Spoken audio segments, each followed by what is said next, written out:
ಆತ್ಮೀಯ ಸ್ನೇಹಿತರೆ ಎಲ್ಲರಿಗೂ ಗೋಲ್ ಬೋರ್ಡ್ ಎಜಿ ನ್ಯೂಸ್ಗೆ ಸ್ವಾಗತ.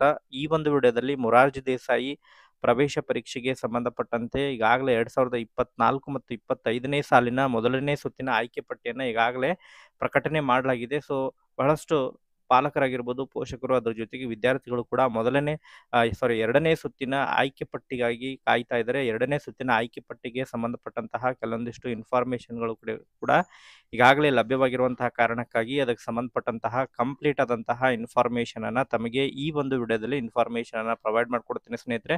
ವಿಡಿಯೋ ಕೂಡ ತಮಗೆ ಸಹಾಯ ಆಗಲಿದೆ. ಆ ಒಂದು ಕಾರಣಕ್ಕಾಗಿ ಪ್ರತಿಯೊಬ್ಬರು ಕೂಡ ತಾವು ವಿಡಿಯೋನ ಕಂಪ್ಲೀಟ್ ಆಗಿ ವಾಚ್ ಮಾಡಿ, ಯಾರು ಕೂಡ ಮಧ್ಯದಲ್ಲಿ ಸ್ಕಿಪ್ ಮಾಡಿ ನೋಡ್ಲಿಕ್ಕೆ ಹೋಗ್ಬಿಡ್ರಿ. ಇನ್ನೂ ಕೂಡ ಚಾನೆಲ್ ಅನ್ನ ಸಬ್ಸ್ಕ್ರೈಬ್ ಆಗಿಲ್ಲ ಅಂತ ಹೇಳಿದ್ರೆ ದಯವಿಟ್ಟು ಚಾನೆಲ್ ಅನ್ನ ಸಬ್ಸ್ಕ್ರೈಬ್ ಆಗಿ ಅದ್ರ ಜೊತೆಗೆ ನೋಟಿಫಿಕೇಶನ್ ಅನ್ನು ಆನ್ ಮಾಡ್ಕೊರಿ. ಇದರಿಂದ ನಿಮಗೆ ನಾವು ಹಾಕ್ತಾ ಇರುವಂತಹ ಮೊರಾರ್ಜಿ ದೇಸಾಯಿ ಪ್ರವೇಶ ಪರೀಕ್ಷೆಗೆ ಸಂಬಂಧಪಟ್ಟಂತಹ ಪ್ರತಿಯೊಂದು ಅಪ್ಡೇಟ್ಗಳು ಕೂಡ ತಮಗೆ ದೊರಕ್ತಾ ಇರ್ತವೆ. ಹಾಗಾದ್ರೆ ಬನ್ನಿ ಸ್ನೇಹಿತರೆ, ಇವತ್ತಿನ ಈ ಒಂದು ವಿಡಿಯೋನ ಪ್ರಾರಂಭಿಸೋಣ.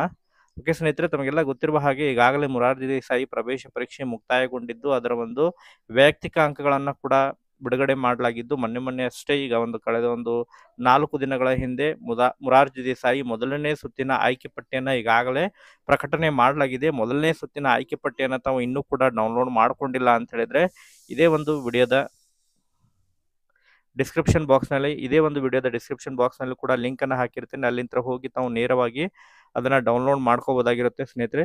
ಯಾರೆಲ್ಲ ಈಗಾಗಲೇ ಮೊದಲನೇ ಸುತ್ತಿನಲ್ಲಿ ಆಯ್ಕೆಯಾಗಿರುವಂತಹ ವಿದ್ಯಾರ್ಥಿಗಳಿಗೆ ಪ್ರವೇಶ ಪಡೀಲಿಕ್ಕೆ ಕೊನೆ ದಿನಾಂಕನೂ ಕೂಡ ಈಗಾಗಲೇ ನಿಗದಿ ಮಾಡಲಾಗಿದೆ. ಸೊ ಯಾವಾಗ ಕೊನೆ ದಿನಾಂಕ ಎಂಬುದರ ಬಗ್ಗೆ ಮೊದಲು ಮಾಹಿತಿಯನ್ನು ತಮಗೆ ತಿಳಿಸಿಕೊಟ್ಟು ನಂತರ ಎರಡನೇ ಸುತ್ತಿನ ಆಯ್ಕೆ ಪಟ್ಟಿಗೆ ಸಂಬಂಧಪಟ್ಟಂತಹ ಇನ್ಫಾರ್ಮೇಶನ್ ಅನ್ನ ಪ್ರೊವೈಡ್ ಮಾಡ್ಕೊಡ್ತೀನಿ.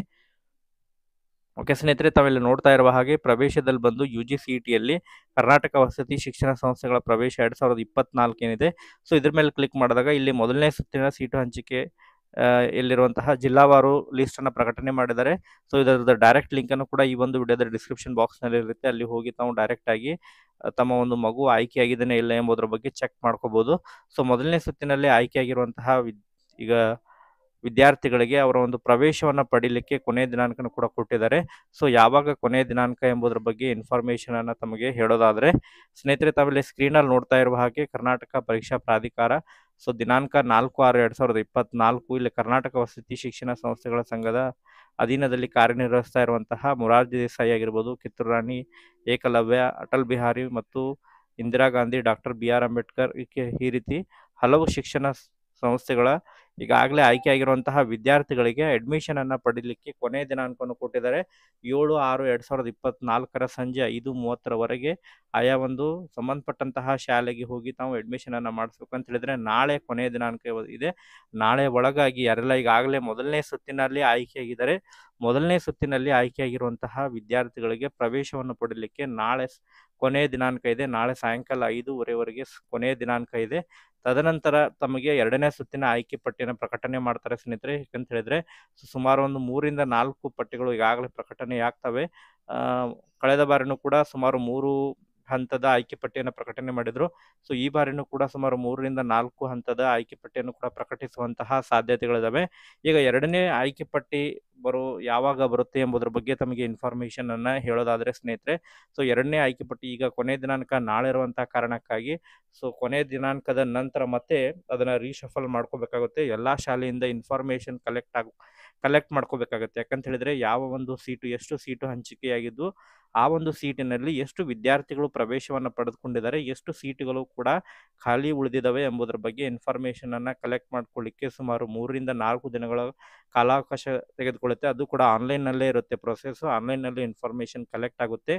ಸೊ ಆ ಒಂದು ಕಾರಣಕ್ಕಾಗಿ ಸುಮಾರು 3-4 ದಿನಗಳ ಒಳಗಾಗಿ ಇನ್ಫಾರ್ಮೇಶನ್ ಲಭ್ಯವಾಗುತ್ತೆ ಕರ್ನಾಟಕ ಎಕ್ಸಾಮಿನೇಷನ್ ಅಥಾರಿಟಿ ಅವರಿಗೆ.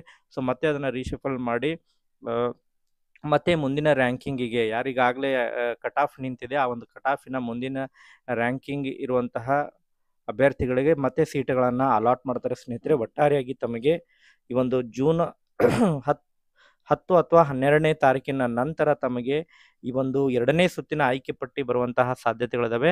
ಸೊ 2ನೇ ಸುತ್ತಿನ ಆಯ್ಕೆ ಪಟ್ಟಿ ಬಂದಂತಹ ಸಂದರ್ಭದಲ್ಲಿ ನಿರಂತರವಾಗಿಯೂ ಕೂಡ ನಾವು ಅಪ್ಡೇಟನ್ನು ಕೂಡ ನೀಡ್ತಾ ಇರ್ತೇವೆ.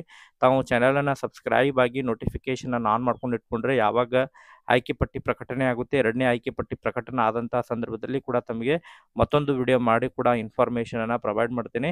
ಸೊ ಸದ್ಯದ ಮಟ್ಟಿಗೆ ಇರುವಂಥ ಇನ್ಫಾರ್ಮೇಷನ್ ಪ್ರಕಾರ ತಮಗೆ ಜೂನ್ 10ರಿಂದ 12ನೇ ತಾರೀಕಿನ ನಂತರ ತಮಗೆ ಈ ಒಂದು 2ನೇ ಸುತ್ತಿನ ಆಯ್ಕೆ ಪಟ್ಟಿ ಪ್ರಕಟಣೆ ಮಾಡ್ತಾರೆ ಸ್ನೇಹಿತರೆ. 2ನೇ ಆಯ್ಕೆ ಪಟ್ಟಿಯಲ್ಲಿ ಮತ್ತೆ ವಿದ್ಯಾರ್ಥಿಗಳ ಹೆಸರನ್ನು ನೋಡಿಕೊಂಡು ತಾವು ಅಡ್ಮಿಷನನ್ನು ಮಾಡಿಸ್ಕೋಬೋದು. ವೇಟ್ ಮಾಡಿ, ಯಾರೆಲ್ಲ ಈಗಾಗಲೇ ಅಡ್ಮಿಷನನ್ನು ಇನ್ನೂ ಕೂಡ ಮಾಡಿಸ್ಕೊಂಡಿಲ್ಲ, ತಾವು ಕೂಡ ಬೇರೆ ಶಾಲೆಗೆ ಹೋಗ್ತಾ ಇದ್ರೆ ಮಗು ವೇಟ್ ಮಾಡಿ, ಯಾರು ಕೂಡ ಅಡ್ಮಿಷನನ್ನು ಮಾಡಿಸ್ಲಿಕ್ಕೆ ಹೋಗ್ಬೇಡ್ರಿ. ಆ ರಿಸಲ್ಟಿಗೆ ಅನುಗುಣವಾಗಿ ಈಗಾಗಲೇ ಕಟ್ ಆಫನ್ನು ಕೂಡ ನಾನು ನನ್ನ ಕಳೆದ ಒಂದು ವಿಡಿಯೋದಲ್ಲಿ ಕೂಡ ಕಟ್ ಆಫನ್ನು ಅನಾಲಿಸಿಸ್ ಮಾಡಿದ್ದೆ. ಸೊ ಆ ಒಂದು ಕಟ್ ಆಫ್ ಬಗ್ಗೆ ಇನ್ಫಾರ್ಮೇಷನನ್ನು ಪಡ್ಕೋಬೇಕಂತ ಹೇಳಿದ್ರೆ ಐ ಬಟನ್ ಮೇಲೆ ಕೂಡ ಆ ಒಂದು ವಿಡಿಯೋದ ಲಿಂಕ್ ಹಾಕಿರ್ತೇನೆ, ಅಲ್ಲಿಂದ ಹೋಗಿ ತಾವು ಕಟ್ ಆಫ್ನ ಮಾಹಿತಿಯನ್ನು ಪಡ್ಕೋಬೋದು. 2ನೇ ಸುತ್ತಿನ ಆಯ್ಕೆ ಆಗಬೇಕಂತ ಹೇಳಿದ್ರೆ ಕಟ್ ಆಫ್ ಎಷ್ಟಿರಬೇಕು ಎಂಬುದರ ಬಗ್ಗೆ ಅನಾಲಿಸಿಸ್ನ ಮಾಡಿ ಹೇಳಿದ್ದಿದೆ. ಸೊ ಇದಕ್ಕೆ ಸಂಬಂಧಪಟ್ಟಂತೆ ಮತ್ತೇನಾರ ಡೌಟ್ಸ್ಗಳಿದ್ರೂ ಕೂಡ ತಾವು ಕಮೆಂಟ್ ಸೆಕ್ಷನಲ್ಲಿ ಕಮೆಂಟ್ ಮಾಡಿ, ಮುಂದಿನೊಂದು ವಿಡಿಯೋದಲ್ಲೂ ಕೂಡ ತಮಗೆ ಅದರ ಬಗ್ಗೆ ಮಾಹಿತಿಯನ್ನು ತಿಳಿಸುವಂಥ ಪ್ರಯತ್ನವನ್ನು ಕೂಡ ಮಾಡ್ತಾ ಇರ್ತೀನಿ ಸ್ನೇಹಿತರೆ. Okay, thank you for watching this video.